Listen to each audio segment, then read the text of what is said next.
Apakah biaya hiring itu lebih besar dibandingkan tidak melakukan hiring? Nah ini sebenarnya juga cukup tricky. Jelas kalau dilihat pasti kalau kita hire itu pasti akan lebih besar dong biayanya, karena pasti kan ada penambahan secara SDM kan. Penambahan SDM berarti ada beban gajinya bertambah, BPJS bertambah, untuk biaya training bertambah. Nah tapi kalau nggak melakukan hiring itu gimana?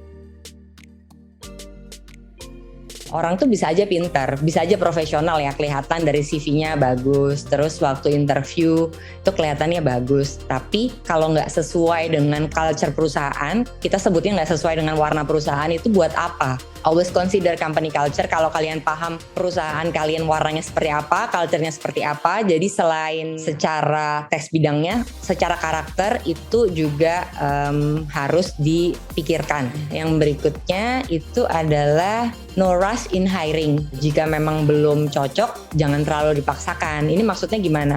Oke, kok dia tes bidangnya bagus banget, tapi kok kayaknya saya nggak 100%. Kadang-kadang kan waktu di interview, tapi kok kayaknya ada yang kurang, ada yang apa. Nah itu lebih baik agak ditunda dulu deh.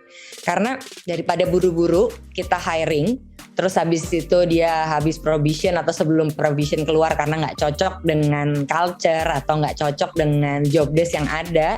Nah itu akan lebih merepotkan. Jadi selain biaya secara material, pasti secara hati dan secara tim kita pun juga akan terkuras, akan lebih capek. Jadi lebih baik pelan-pelan aja. Yang berikutnya untuk rekrutmen ini clear expectation, maksudnya gimana? Kalau saya bilang dari awal harus open. Jadi ngobrol dari awal, misalkan lagi interview itu ditanya ekspektasi salary-nya berapa ya, kayak gitu.